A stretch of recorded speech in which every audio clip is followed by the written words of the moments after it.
Hello, everyone, and welcome again to another Teacher Joseph podcast. Today, I want to tell you about a very special book. It's a book which helps us to understand a little bit more about how our mind works. Now, these books now are very common. We call them self-help books. And they're 10 a penny, to be honest. 10 a penny means that you can pick them up on every street corner, they're everywhere. It's an old phrase. It comes from Old English, where we say, yeah, you can buy 10 for 1 penny. It means that they're everywhere and they're quite cheap. Okay, so that's a new expression for you today. Oh, they're 10 a penny. For example, in the supermarket here, potatoes are 10 a penny. You know, they're cheap, you can get them everywhere. It doesn't mean a penny as in a pence anymore. It just means that you can buy 10 for a low price. 10 a penny. 10 a penny. 10 for a penny. 10 a penny. So, anyway, this book is called Feel the Fear and Do It Anyway. Feel the fear and do it anyway. So it helps you to understand more about how fear works in our lives and how it can paralyze us. What's special about this book is it's probably one of the very first self-help books that ever came around. I think that it must have been the 1990s or late 80s this book came out, long before this boom in self-help books. The author is Dr. Susan Jeffers, and she teaches us that fear is a perfectly natural, normal thing, and we should never be afraid of it. The only thing that we really fear is fear itself, not the thing that's in front of us. And she talks about how we can turn it around and make it into something positive.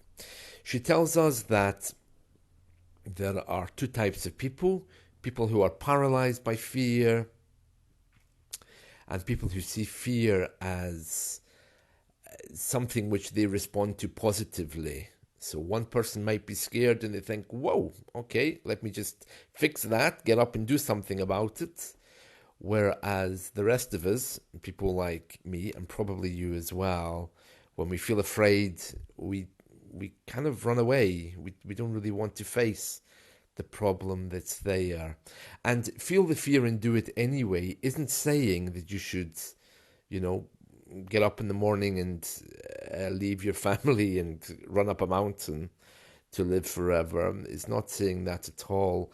But it is saying that when something needs to be dealt with, you should not be afraid of that. And whatever way you choose to deal with it is another issue entirely.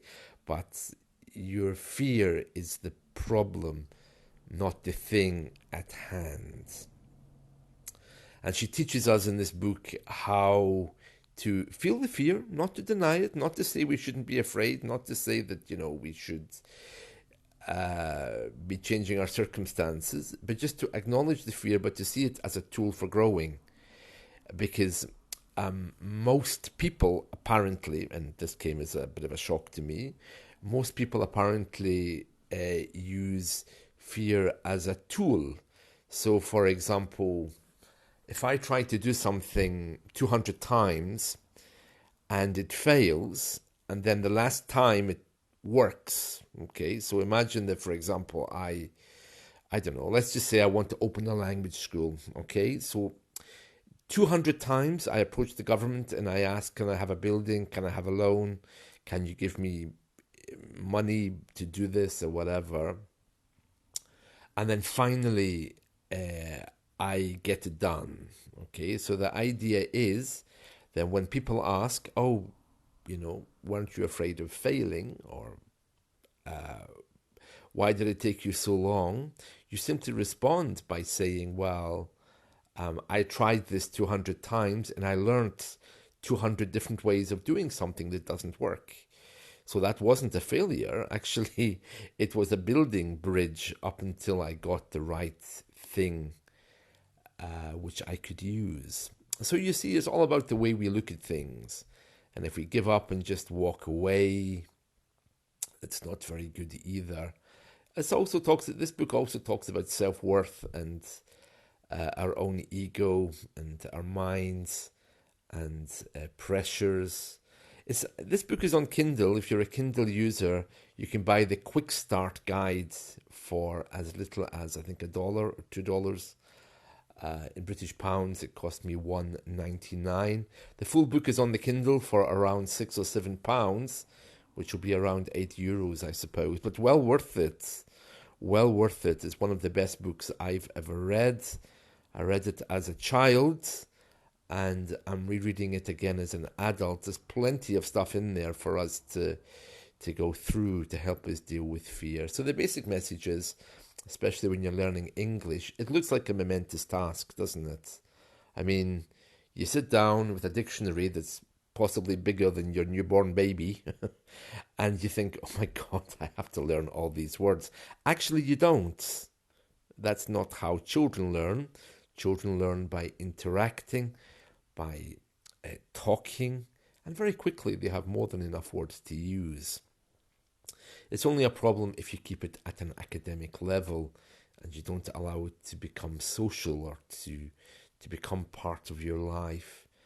Another thing she tells us in this book is say yes. Whenever the fear comes up or whenever there's a thing to be done, just nod your head. Don't shake your head and say it can't be done. Nod and try it. Why not? What have you got to lose? Like I say, if it's about massive life-changing decisions about, family and jobs and stuff, that's a separate issue. But you still have to find peace with the decisions that you make. So the book is not about asking you to run away from your circumstances. It's just to find peace with the fear and see fear as a friend, which is telling you something isn't right. And that's all it is. That's not a bad thing. What you do with that information is entirely up to you.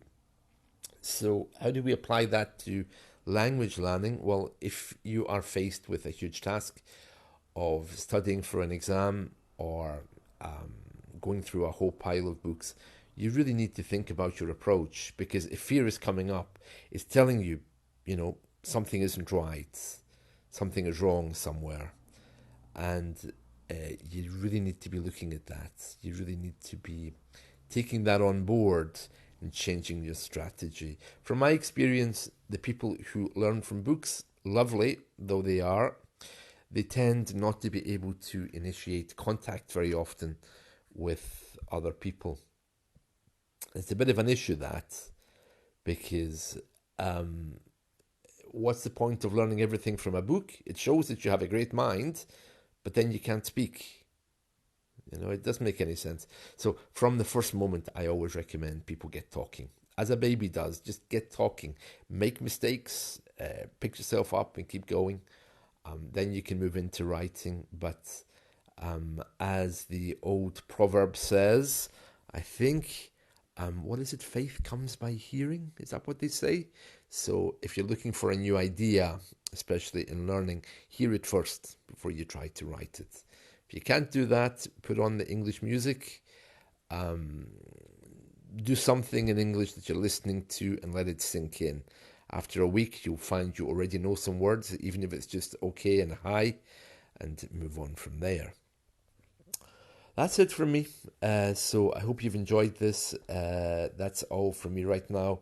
And remember, feel the fear and do it anyway, by Dr. Susan Jeffers.